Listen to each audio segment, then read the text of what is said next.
Avant la naissance de Jésus, le Seigneur a suscité des prophètes, des personnes qui par leurs paroles ont annoncé la volonté de Dieu. Même après la naissance de Jésus, poussés par l'Esprit, Siméon et Anne ont encore annoncé qui il sera et ce qu'il fera. Jean-Baptiste est venu pour l'annoncer encore. La Bible ne dit-elle pas dans 2 Pierre 1 verset 21, « Car ce n'est pas par une volonté humaine qu'une prophétie a jamais été apportée, mais c'est poussé par le Saint-Esprit que des hommes ont parlé de la part de Dieu. » Nous devons être les prophètes de nos vies. Un prophète transmet la parole de Dieu et non ses propres pensées. La parole de Dieu est dans la Bible. Nous devons méditer la parole pour proclamer la volonté de Dieu sur tous les aspects de notre vie, que ce soit par rapport à l'accomplissement de notre destinée, sur le plan financier, professionnel, marital, familial, etc.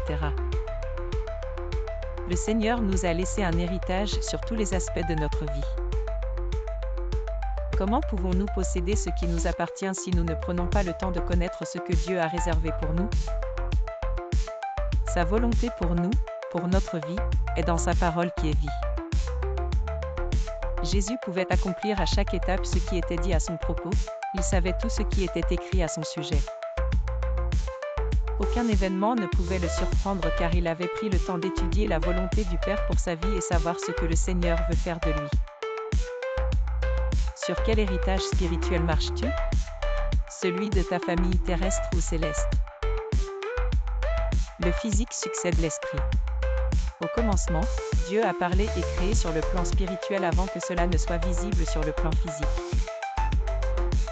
La Bible déclare que tu es enfant de Dieu après avoir donné ta vie à Jésus, tu appartiens à une nouvelle race sur terre, tu es Dieu. Ton héritage est dans la Bible, pas dans ce qui se passe dans ta famille. Ce n'est pas parce qu'on n'enfante pas dans ta famille terrestre, ou qu'on ne se marie pas, qu'on est pauvre, qu'on ne réussit pas, qu'on meurt à un âge donné, et j'en passe que cela sera ton partage, non. Tu dois parler et rappeler au monde spirituel que tu as changé de race de stature, la maison n'a pas changé mais le résident a changé. L'esprit résident dans ton corps n'existe plus, c'est Jésus qui vit maintenant en toi.